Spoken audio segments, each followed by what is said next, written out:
Good evening all. Coach the coach പ്രോഗ്രാമിലേക്ക് എൻ്റെ പ്രിയപ്പെട്ട സഹയാത്രികരെ എല്ലാവരെയും സ്വാഗതം ചെയ്യുകയാണ്. നമ്മൾ ഈ യാത്ര തുടങ്ങിയിട്ട് കുറച്ച് ദിവസങ്ങളായി. നമ്മൾ നമ്മുടെ ജീവിതത്തിൽ മാറ്റപ്പെടുത്താനായിട്ട്, ജീവിതത്തിന്റെ അടുത്ത തലങ്ങളിലേക്ക് ഉയരാനായിട്ടും ആൾക്കാരെ ഉയർത്താനുമായി സദാ തയ്യാറായിരിക്കുന്ന എൻ്റെ മുമ്പിലിരിക്കുന്ന സ്നേഹ സഹോദരങ്ങളോട്, നിങ്ങൾ സ്വയം ഉദ്ധരിക്കുകയും മറ്റുള്ളവനെ ഉദ്ധരിപ്പിക്കാനും തയ്യാറാകുമ്പോൾ നമ്മൾ ആത്മാർത്ഥമായ ചില പ്രവർത്തനങ്ങൾക്ക് പാകപ്പെടേണ്ടിയിരിക്കുന്നു. അപ്പോൾ നമ്മൾ കോച്ചായി മാറുക എന്ന് പറയുമ്പോൾ ആത്മസമർപ്പണം നടത്തുക എന്നാണ് അതിന് കൃത്യമായി പറയുക. നമ്മൾ വെറുതെ ആവുന്നതല്ല, ആർക്കും വെറുതെ ആവാൻ പറ്റുന്നതുമല്ല ഇത്. നിങ്ങൾക്കുമാകാം. ഇപ്പൊ എൻ്റെ വീഡിയോ ഈ ഇത് കേട്ടുകൊണ്ടിരിക്കുന്ന നിങ്ങൾക്ക് ഓരോ ആൾക്കാർക്കും ഇങ്ങനെ എൻ്റെ കൂടെ ഇരിക്കുന്നവരെ പോലെ തന്നെ കോച്ചാവാൻ സാധിക്കും. പക്ഷെ അതിനൊറ്റ കാര്യം മാത്രം നിങ്ങൾ ശ്രദ്ധിക്കുക. നിങ്ങൾക്ക് എന്തെങ്കിലുമൊക്കെ ആകണമെന്ന് ആഗ്രഹമുണ്ടെങ്കിൽ, എവിടെയെങ്കിലുമൊക്കെ ജീവിതത്തിൽ എത്തണമെന്നും 4 പേർ അറിയപ്പെടണമെന്നും ആഗ്രഹമുണ്ടെങ്കിൽ, 4 ആൾ മുമ്പേ മൊഴിയാൻ നിങ്ങൾക്ക് ആഗ്രഹമുണ്ടെങ്കിൽ നിങ്ങൾക്കുമാകാം കോച്ച്. എല്ലാവരെയും വീണ്ടും സ്വാഗതം ചെയ്യുന്നു. ഇന്നത്തെ സെഷനിൽ വളരെ പ്രാധാന്യത്തോടു കൂടി മനസ്സിലാക്കേണ്ട രണ്ടാമത്തെ ടോപ്പിക്കാണ് ഒരു കോച്ചിന് ഉണ്ടായിരിക്കേണ്ട ആദ്യത്തെ ഒരു കാര്യം. ഞാൻ മുമ്പേ പറഞ്ഞിരുന്നു, അത് വീഡിയോ കാണാത്തവർ ഒന്നുകൂടി കാണുക. ക്ലാസ്സിൽ സ്ഥിരമായി പഠിപ്പിക്കുന്ന എൻ്റെ ക്ലാസ്സിലെ കുട്ടികൾ എല്ലാവരും സെറ്റ് ചെയ്ത് ഇപ്പോൾ പ്രാക്ടീസ് ചെയ്തുകൊണ്ടിരിക്കുന്ന ഒരു കാര്യമായിരുന്നു. ഒന്നാമത്തെ സെഷനിൽ അത് കഴിഞ്ഞു. അതിലെല്ലാവരും 100% ആയിട്ട് അത് പ്രാക്ടീസ് ചെയ്തുകൊണ്ടിരിക്കുന്നു. രണ്ടാമത്തെ കാര്യം വളരെ ഫണ്ടമെന്റൽ ആയിട്ട് ചെയ്യേണ്ട കാര്യമാണ്. ഡിഫൈൻ യുവർ കോച്ചിങ് USP എന്ന് പറയുന്നത്, അത് യൂണിക് സെല്ലിംഗ് പ്രപ്പോസിഷൻ എന്തായിരിക്കണം എന്നുള്ള ഡിസിഷൻ നിങ്ങൾ എടുക്കണം. കാരണം ഓരോ കോച്ചുകളും നമുക്ക് ഒന്നുകിൽ മറ്റുള്ളവരിലെ ഉയർത്തണമെങ്കിൽ അവർക്ക് എന്താണ് ആവശ്യമുള്ളത് എന്ന് നമ്മൾ തിരിച്ചറിയണം. ജനങ്ങൾക്ക് ആവശ്യമുള്ളത് നൽകുമ്പോൾ മാത്രമാണ് നമുക്ക് അവരുടെ ഇടയിൽ പ്രാധാന്യമുണ്ടാകുന്നത്. അല്ലെങ്കിൽ നമുക്ക് എന്ത് ഇതാണുള്ളത്. അപ്പോൾ ആൾക്കാർക്ക് എന്ത് വേണം, വാട്ട് ഈസ് ദ അവരുടെ കോൺസെപ്റ്റ്, അവരുടെ ആവശ്യം എന്താണ് എന്ന് മനസ്സിലാക്കി അവർക്ക് ആവശ്യമുള്ള വിഭവങ്ങൾ നൽകുക എന്നതാണ് ഒരു യഥാർത്ഥ കോച്ചിന്റെ കർത്തവ്യം എന്ന് പറയുന്നത്. എന്തുകൊണ്ട് സെല്ലിംഗ് എന്ന് പറയുന്നത് വെച്ചാൽ ആവശ്യക്കാരുടെ വിഷയങ്ങളെ മനസ്സിലാക്കി അവരുടെ പ്രശ്നങ്ങൾക്ക് പരിഹാരം നൽകുക എന്നതാണ് ഒരു കോച്ചിന്റെ റെസ്പോൺസിബിലിറ്റി എന്ന് പറയുന്നത്. അതിന്റെ പേരാണ് സെല്ലിംഗ് എന്ന് പറയുന്നത്. കാരണം അവർ സ്വീകരിക്കാൻ തയ്യാറാവുമ്പോൾ നമ്മൾ കൊടുക്കാൻ തയ്യാറാവുന്ന പ്രക്രിയക്കാണ് സെല്ലിംഗ് എന്ന് പറയുന്നത്. രണ്ടുപേരും ഒരേ മനസ്സോടെ നിൽക്കുമ്പോൾ മാത്രമേ ഒരു സെല്ലിംഗ് പ്രോസസ് നടക്കുകയുള്ളൂ. അതുപോലെ തന്നെ ഒരു കോച്ച് മാത്രം വിചാരിച്ചാൽ ഒരാളെയും മാറ്റപ്പെടുത്താൻ സാധിക്കില്ല. മാറണമെന്ന് ആരാണോ വിചാരിക്കുന്നത് അവൻ കോച്ചിന്റെ അടുത്ത് വരികയും കോച്ച് അവന് തത്തുല്യമായ സാധനം കൊടുക്കുകയും ചെയ്യുമ്പോൾ മാത്രമാണ് അവൻ അല്ലെങ്കിൽ അവർ രണ്ടുപേരും ഒറ്റ പ്രപ്പോഷനിൽ നിൽക്കുന്നത്. അതിനാണ് USP എന്ന് പറയുന്നത്. അപ്പോൾ ഒരു USP ഫൈൻഡ് ചെയ്യുക എന്ന് പറയുന്നത് ഒരു കോച്ചിനെ സംബന്ധിച്ച് വളരെ പ്രാധാന്യമുള്ള ഒരു കാര്യമാണ്. അപ്പോൾ എങ്ങനെയാണ് അത് സാധ്യമാകുന്നത്, എന്തൊക്കെ കാര്യങ്ങൾ ശ്രദ്ധിക്കേണ്ടത്, വളരെ സിമ്പിൾ ആയിട്ട് പറഞ്ഞുതരാം. വളരെ ലളിതമായ കുറച്ച് കാര്യങ്ങൾ മാത്രമേ ഉള്ളൂ. എങ്ങനെയാണ് നമ്മളത് ചെയ്യുന്നത്?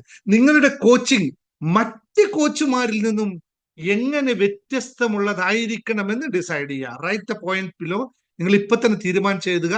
നിങ്ങളുടെ കോച്ചിങ് മറ്റു കോച്ചുമാരിൽ നിന്നും എങ്ങനെ വ്യത്യസ്തമുള്ളവരായി തീരുന്നു എന്നുള്ളത്. നിങ്ങളുടെ USP നിങ്ങൾ തന്നെ തീരുമാനിക്കുക എന്നുള്ളത്. നിങ്ങൾ എങ്ങനെ വ്യത്യസ്തരാണെന്ന് വ്യക്തമാക്കുക. അതിനായി ഞാൻ 3 കാര്യങ്ങൾ താഴെ പറയാം. ഇതൊന്ന് ശ്രദ്ധിച്ചാൽ നിങ്ങൾക്ക് മനസ്സിലാവുന്നതാണ്. ഒന്നാമത്തെ പോയിന്റ് എന്ന് പറഞ്ഞത്, നിങ്ങൾ തീരുമാനിക്കേണ്ടത് എന്റെ കോച്ചിങ് രീതികൾ എന്ത് പ്രത്യേകതയാണുള്ളത്. What is my method of coaching എന്ന് പറയുന്നത്. സംതിങ് ഡിഫറെന്റ് അല്ലെ. ആൾക്കാർ എപ്പോഴും വ്യത്യസ്തത ആഗ്രഹിക്കുന്നവരാണ്. അവരെപ്പോഴും വ്യത്യസ്തമായി മനസ്സിലാക്കാൻ നിൽക്കുന്നത്. അപ്പൊ ഓരോ ആൾക്കും ഒരു യൂണിക് സ്റ്റൈൽ ഉണ്ടായിരിക്കണം. ഞാൻ ദിനേശ് മുങ്ങത്ത് ഉപയോഗിക്കുന്ന സ്റ്റൈൽ ആയിരിക്കണം എന്നില്ല മറ്റൊരാളുടെ. ആ സ്റ്റൈൽ എന്താണെന്ന് ഡിഫൈൻ ചെയ്യാൻ നിങ്ങൾ എഴുതി തയ്യാറാക്കണം. എന്റെ കോച്ചിങ് രീതി, എന്റെ പ്രത്യേകത എന്താണെന്ന് എഴുതി. രണ്ടാമത്തെ കാര്യം, എന്റെ ക്ലയന്റുകൾക്ക് എന്തൊക്കെ ട്രാൻസ്ഫോർമേഷൻ ആണ് ഉണ്ടാകണമെന്ന് ഞാൻ പ്രതീക്ഷിക്കുന്നത്. എന്നിലേക്ക് വരുന്ന ക്ലയന്റുകൾക്ക് എന്തൊക്കെ പരിവർത്തനങ്ങൾ ഉണ്ടാകും എന്ന് ഞാൻ മനസ്സിലാക്കണം. അല്ലെങ്കിൽ ആൾക്കാർ വന്ന ചോദ്യത്തിന് ഉത്തരം കൊടുക്കാൻ പറ്റില്ല. അവർക്ക് ആവശ്യമുള്ളത് കൊടുക്കാനും അവർക്ക് ആവശ്യമുള്ള രീതിയിൽ അവരെ പരിവർത്തനപ്പെടുത്തി നൽകുക എന്നുള്ളതാണ് ഒരു കോച്ചിന്റെ കർത്തവ്യം എന്ന് പറയുന്നത്. അല്ലെങ്കിൽ ഒരു മോട്ടിവേഷൻ സ്പീക്കർ ആയാൽ മതി, അല്ലെങ്കിൽ ജസ്റ്റ് ഒരു എന്താ പറയാ സ്പീക്കർ ആയാൽ മതി. അതല്ല, നമ്മളെ ക്ലയന്റുകൾക്ക് എന്തൊക്കെ ട്രാൻസ്ഫോർമേഷൻസ് ഉണ്ടാകും എന്ന് ഞാൻ തീരുമാനിക്കണം. ഞാൻ എപ്പോഴും പറയാണ് ഹാപ്പിനെസ് മാസ്റ്ററി ഹബ്ബ് എന്തുകൊണ്ട് ആ പേര് സ്വീകരിച്ചു എന്ന് വെച്ചാൽ നമ്മുടെ മുമ്പിൽ വരുന്ന ആൾക്കാരുടെ അൾട്ടിമേറ്റ് ഗോൾ എന്ന് പറയുന്ന ഹാപ്പിനെസ് ആണ്. ആ ഹാപ്പിനെസ് നൽകുക എന്നതാണ് എന്റെ കടമ. അപ്പൊ എന്റെ ആൾക്കാർ, എന്റെ ക്ലയന്റുകളുടെ പ്രത്യേക പരിവർത്തനം എന്ന് പറയുന്നത് ടു ബിക്കം എൻ ഹാപ്പി എന്നുള്ളതാണ്. ക്ലിയർ വിഷൻ ആണ് to become a transformer. That is the ultimate transformation. So that same way define your how the client will be transformed. മൂന്നാമത്തെ കാര്യം, എന്റെ കോച്ചിങ് ശൈലി എന്താണ്, ഏത് ശൈലിയോടെയാണ് ഞാൻ കോച്ചിങ് ചെയ്യുന്നത്. നമുക്ക് പല ശൈലികൾ ഉപയോഗിക്കാം. മോട്ടിവേഷൻസ് ഉപയോഗിക്കാം, അല്ലെങ്കിൽ എന്താ പറയാ നോർമൽ പ്രായോഗിക തലത്തിൽ നിന്ന് കൊടുക്കാം, സയൻസ് അല്ലെങ്കിൽ സയന്റിഫിക് മെത്തേഡ് ഉപയോഗിക്കാം, പ്രായോഗികമായ രീതിയിൽ, പ്രചോദനകരമായ രീതിയിൽ, ആത്മീയമായ രീതിയിൽ, വൈജ്ഞാനികമായ രീതിയിൽ നമുക്ക് അവരെ കോച്ച് ചെയ്യാൻ സാധിക്കും. അപ്പൊ ഇത് എവിടാണെന്ന് നമ്മൾ തീരുമാനിക്കാം. അല്ലെങ്കിൽ ഇതെല്ലാം കൂടി മിക്സ് ചെയ്ത് കൊടുക്കാം. ഇപ്പൊ എല്ലാം കൂടി മിക്സ് ചെയ്ത് കൊടുക്കുമ്പോൾ എല്ലാ ക്ലയൻസിനും നിൽക്കും. പക്ഷെ എല്ലാം കൂടി മിക്സ് ചെയ്യുക എന്ന് പറയുന്നത് കുറച്ച് ടഫുള്ള സിറ്റുവേഷൻ ആണ്. കാരണം മോട്ടിവേഷൻ കൊണ്ടുവരുമ്പോൾ, അല്ലെങ്കിൽ അതിനകത്ത് ആത്മീയത കൊണ്ടുവരുമ്പോൾ, വൈജ്ഞാനിക ഇൻഫോർമേറ്റീവ്സ് എങ്ങനെ ആക്കാൻ പറ്റും, അതെങ്ങനെ പ്രായോഗികത്തിൽ കൊണ്ടുവരാൻ പറ്റുമെന്ന് ഗഗനമായിട്ടുള്ള വിശാലമായിട്ടുള്ള ജ്ഞാനം, ഒരു നോളജ് നമുക്കുണ്ടായിരിക്കണം. അല്ലെങ്കിൽ അതിനപ്പുറത്തേക്ക് ഒരു വിസ്റ്റം നമുക്ക് ഉണ്ടാക്കണം. എങ്കിൽ മാത്രമേ നമുക്കത് സാധ്യമാകുകയുള്ളൂ. ഉദാഹരണത്തിന് നമ്മൾ കോച്ചിങ്ങിന്റെ USP എഴുതുന്ന മെത്തേഡ്സ് ഞാൻ ഉദാഹരണമായി പറഞ്ഞു തരാം. നിങ്ങൾക്ക് എങ്ങനെയാണ് അതിനെ ഡിഫൈൻ ചെയ്യാന്ന് വെറുതെ ഒരു ചെസ്റ്റ് വെക്കാം. എന്റെ ഉദ്ദേശ ശക്തിയും മനോനിലകളുടെയും ശക്തി ഉപയോഗിച്ച് വിജയകരമായ ജീവിതം സൃഷ്ടിക്കാൻ ഞാൻ ആളുകളെ പരിശീലിപ്പിക്കുന്നു എന്ന രീതിയിൽ, അല്ലെങ്കിൽ ഞാൻ ഉദ്ദേശിക്കുന്ന, അല്ലെങ്കിൽ എന്റെ ഉദ്ദേശ ശക്തിയും എന്റെ നോളജുകളും എന്റെ ഇൻഫർമേഷൻസുകൾ ഉപയോഗിച്ചുകൊണ്ട് വിജയകരമായ ജീവിതം സൃഷ്ടിക്കാനായിട്ട് ആളുകളെ ഞാൻ പരിശീലിപ്പിക്കുന്നു. ഇതാണ് എന്റെ അൾട്ടിമേറ്റ് ആയിട്ടുള്ള ഗോൾ. ഇപ്പൊ ഞാൻ പറയാം, എന്റെ അൾട്ടിമേറ്റ് ഗോൾ എന്താണ് നിങ്ങൾക്ക് അറിയാം, എല്ലാവർക്കും അറിയാം. ഓരോ മനുഷ്യനും അവനവന്റെ ജീവിതത്തിന് ശില്പിയും നിർമ്മാതാവുമാണ്. ഇതിലെല്ലാം അടങ്ങിയിരിക്കുന്നു. Everything is connected. അത് പ്രാക്ടിക്കാലിറ്റി ഉണ്ട്, അതിൽ പ്രചോദനമുണ്ട്, അവന് ആത്മീയതയുണ്ട്, അല്ലെങ്കിൽ ഇൻഫോർമേറ്റീവ് ആയിട്ടുള്ള കാര്യങ്ങളുണ്ട്. അവന്റെ മൈൻഡിനെ പ്രോഗ്രാം ചെയ്യുക എന്നുള്ള ക്ലിയർ ആയിട്ടുള്ള വിഷൻസ് ഉണ്ട്.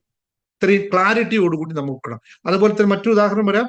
എന്റെ മനസ്സിന്റെ ശക്തി ഉപയോഗിച്ച് ധനസമൃദ്ധിയോടും സന്തോഷത്തോടും കൂടിയുള്ള ജീവിതം സ്വന്തമാക്കാനുള്ള മനോപരിശീലനം ഞാൻ നൽകുന്നു. അല്ലെങ്കിൽ എന്റെ ശക്തി, ഞാൻ മനസ്സിന്റെ ശക്തി ഉപയോഗിച്ച് ധനസമൃദ്ധിയോടും സന്തോഷത്തോടും കൂടിയുള്ള ജീവിതം സ്വന്തമാക്കാനുള്ള മനോപരിശീലനം, മൈൻഡ് ട്രെയിനിങ് ഞാൻ നൽകുന്നു. ഇത് വളരെ കൃത്യമായി നിങ്ങൾക്ക് മനസ്സിലാക്കാൻ, നിങ്ങൾ ഏതിലാണ് എന്താണ് ചെയ്യുന്നത്. ഇപ്പൊ ഒരു വെൽനസ് കോച്ചാണ്, വെൽനസ് കോച്ചിന് ഡിഫൈൻ ചെയ്ത് തരാം. ഞാൻ എൻ്റെ വെൽനസിന്റെ അറിവുകൾ വെച്ചുകൊണ്ട് മറ്റുള്ളവരുടെ ആരോഗ്യവും ശാരീരികവുമായ നില മെച്ചപ്പെടുത്താനുള്ള പരിശീലനം നൽകുന്നു. അങ്ങനെ വ്യത്യസ്തമായ രീതിയിൽ നിങ്ങൾ നിങ്ങളുടെ USP തയ്യാറാക്കുക എന്നതാണ് ഈ ആഴ്ചത്തെ നമ്മുടെ ടാസ്ക്. ഇത് വളരെ കൃത്യമായി നിങ്ങൾക്ക് എല്ലാവർക്കും ചെയ്യാൻ സാധിക്കും. ഇത് വളരെ സിമ്പിൾ ആയിട്ടുള്ള ഒരു പ്രത്യേക കാര്യമാണ്. ഇത് ചെയ്തു കഴിഞ്ഞാൽ നമ്മുടെ ആക്ഷൻ, ഈ ആഴ്ചത്തെ ആക്ഷൻ ക്ലിയർ ആയി കഴിഞ്ഞു. ഇതെല്ലാവരും മനസ്സിലാക്കുക എന്ന് മാത്രം അറിയിക്കുന്നു. അപ്പോൾ നിങ്ങൾക്ക് കൂടുതൽ കാര്യങ്ങൾ ഡൗട്ട് ഉണ്ടെങ്കിൽ നമുക്ക് ഡിസ്കഷനിൽ എടുക്കാം. എന്നിട്ട് നമുക്ക് ബാക്കി കാര്യങ്ങളായിട്ട് മുന്നോട്ട് പോകാമെന്ന് മാത്രം അറിയിച്ചുകൊണ്ട് ഓക്കെ, താങ്ക് യു. നിങ്ങൾക്ക് ഇഷ്ടപ്പെട്ട എന്തെങ്കിലും ഉണ്ടെങ്കിൽ കമന്റ് ആയിട്ട് ചോദിച്ചോളൂ, ചോദ്യമുണ്ടെങ്കിൽ ചോദിച്ചോളൂ. ഞാൻ കുറച്ച് ഫാസ്റ്റ് ആയിട്ടാണ് പറഞ്ഞു പോയത്. So now I am taking Rafeeq on with me. Let's have A discussion with that. ആ പോയിന്റിനെ പറ്റി വിശദമായി ഡിസ്കസ് ചെയ്യാം. എന്നിട്ട് നിങ്ങൾക്ക് കുറച്ചും കൂടി മനസ്സിലാക്കുന്ന രീതിയിൽ നമുക്ക് ഡിസ്കഷൻ നടക്കാം. റഫീഖ്.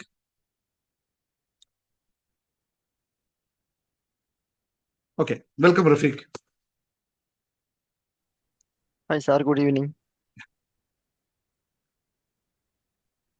ഞാൻ പറഞ്ഞ പോയിന്റിൽ നിങ്ങൾക്ക് എന്താണ്, നിങ്ങളുടെ USP നിങ്ങൾ ഫൈൻഡ് ചെയ്തോ, നിങ്ങൾക്ക് എന്താണ് അതിൽ ആഡ് ചെയ്യാനുള്ളത്? അതെ, USP എന്ന് പറയുമ്പോൾ നമ്മൾ പറയാൻ ഉദ്ദേശിക്കുന്ന കോണ്ടന്റ് നമ്മൾ എങ്ങനെയാണ് ഓപ്പോസിറ്റ് ഇരിക്കുന്ന വ്യക്തിക്ക് ഡെലിവറി ചെയ്യുന്നത് എന്നുള്ളതാണ്. അത് ഇപ്പൊ നമ്മൾ ഒരു ഒരു എഡ്യൂക്കേഷണൽ പർപ്പസ്, ഒരാളെ പഠിപ്പിക്കാൻ ഒരു രീതിയിൽ ആണ് എന്ന് ഉദ്ദേശിക്കുന്നത് എന്നുണ്ടെങ്കിൽ ആ വ്യക്തിക്ക് ഏറ്റവും കൺവീനിയന്റ് ആയ രീതിയിൽ മനസ്സിലാക്കാൻ കഴിയുന്ന രീതിയിൽ നമുക്കത് ഡെലിവറി ചെയ്യാൻ കഴിയണം. അതുപോലെ തന്നെ ഇപ്പോൾ ഒരു പോയിന്റ് നമ്മൾ ഒരു വ്യക്തിയോട് പറയുകയാണ് എന്നുണ്ടെങ്കിൽ ആ വ്യക്തിക്ക് ആ ഒരു പോയിന്റിൽ സ്റ്റിക്ക് ഓൺ ചെയ്യാൻ കഴിയുന്ന രീതിയിലുള്ള ഇൻഫർമേഷൻ നമ്മൾ ഡെലിവറി ചെയ്തിട്ടുണ്ടായിരിക്കണം. ഉം. അതാണ് അതിനകത്ത് മെയിൻ ആയിട്ടുള്ള ഒരു കാര്യം. ആ വ്യക്തി ആ ഒരു പോയിന്റിൽ സ്റ്റിക്ക് ഓൺ ചെയ്യണം. നമ്മുടെ ഒരു കണ്ടന്റ് കേൾക്കുന്ന സമയത്ത് ആ വ്യക്തി സ്കിപ്പ് ചെയ്ത് പോവാത്ത രീതിയിൽ നമുക്ക് അവരെ എൻഗേജ് ചെയ്യിപ്പിക്കാൻ Yes, കഴിയണം അവിടെ. that's correct. Exactly. The word is correct. They should be engaged with the client. ഇതിൽ ഇപ്പോൾ റഫീഖിന്റെ കാഴ്ചപ്പാടിൽ ഞാൻ പറഞ്ഞത് മോട്ടിവേഷണൽ അല്ലെങ്കിൽ സ്പിരിച്വൽ, പ്രാക്ടിക്കൽ, എന്താ പറയാ, ഇൻഫോർമേറ്റീവ്സ്, ഏതിനെ കണക്ട് ചെയ്തുകൊണ്ടായിരിക്കും റഫീഖിന് മുന്നോട്ട് പോകാൻ ഏറ്റവും പാഷനേറ്റ്, ഈസി എന്ന് ഉദ്ദേശിക്കുന്നത് റഫീഖിന്റെ പാഷനേറ്റീവ് ഇതിലേതിലായിരിക്കും? ഞാൻ പാഷനേറ്റ് ആയിട്ടുള്ളത് മൈൻഡ്, ഓക്കെ, പുതിയ ഹാബിറ്റ്സ്, അതായത് ഒരു ഹ്യൂമൻ സൈക്കോളജി ആയിരിക്കും ഞാൻ കുറച്ചുകൂടെ ഉദ്ദേശിക്കുന്നുണ്ടാവുക. എങ്ങനെ ചേഞ്ച് ചെയ്ത് കൊണ്ടുവരാം എന്നുള്ള ഒരു മനുഷ്യന്റെ ട്രാൻസ്ഫോർമേഷൻ, അതായിരിക്കും എൻ്റെ മെയിൻ ആയിട്ടുള്ള ഒരു ഞാൻ നോക്കുന്ന ഒരു ഡയറക്ഷൻ എന്ന് പറയുന്നത് അതായിരിക്കും. അതോടൊപ്പം തന്നെ എനിക്ക് സയന്റിഫിക്കൽ ആയിട്ടുള്ള കാര്യങ്ങളിലും കുറച്ചൊക്കെ ഇൻട്രസ്റ്റ് ഉണ്ട്. അപ്പൊ ഞാൻ അതും കൂടെ അതിനകത്ത് മിക്സ് ചെയ്യുന്നതായിരിക്കും. That's correct. Exactly. Scientific. So there is another obstacle which you are going to face it. Normal people are connected with the divine power, or they call, അവർ പറയുന്നത് മറ്റ് അദൃശ്യമായ ശക്തികളാണ് നമ്മളെ നിയന്ത്രിക്കുന്നത് എന്നുള്ള കോൺസെപ്റ്റിലാണ് റിലീജിയസ് ഒക്കെ പോകുന്നത്. അതിനെങ്ങനെ നമുക്ക് കവർ ചെയ്യാൻ പറ്റും? റിലീജിയസ് ആയിട്ടുള്ള ഒരു ഫാക്ട് എപ്പോഴും അതിനകത്തുണ്ട്. ഇപ്പൊ നമ്മളൊരു സയന്റിഫിക്കൽ ആയിട്ടുള്ള ഒരു കാര്യം പറയുകയാണെങ്കിൽ അതിനൊരു ബേസ് ഉണ്ട് എന്ന് പറയുന്നത് പോലെ തന്നെ റിലീജിയസ് ആയിട്ടുള്ള ഒരു കാര്യം പറയുമ്പോഴും നമുക്ക് ഈ ലോ ഓഫ് അട്രാക്ഷൻ ബേസ് ചെയ്ത് പറയുന്നത് കൊണ്ട് തന്നെ ആളുകൾക്ക് അത് കൂടുതൽ കണക്ട് ചെയ്യാനായിട്ട് സാധിക്കും. നമ്മൾ ലോ ഓഫ് അട്രാക്ഷനിൽ പറയുന്ന പോയിന്റ് എല്ലാം തന്നെ സയന്റിഫിക്കലുമാണ്. അതുകൊണ്ട് തന്നെ അത് കണക്ട് ചെയ്യാൻ ബുദ്ധിമുട്ടുണ്ടാവില്ല ഉള്ളത് തന്നെയാണ് എൻ്റെ വിശ്വാസം. So are you think that religious are non-scientific or religious are scientific? There is a base. That is my There is point a actually. base. There is a base. That's it. Without base, nothing is there. There is a base, but interpretation is different. That's all. People are understand different way. There is a science. There is a science behind whatever the religious. But people are interpreting different means. That's all. Thank you Yeah. very much. Very good. അപ്പോൾ നമുക്ക് Thank കാണാം. you. Thank you for Thank you. Thank sharing you, with sir. me. Thank you.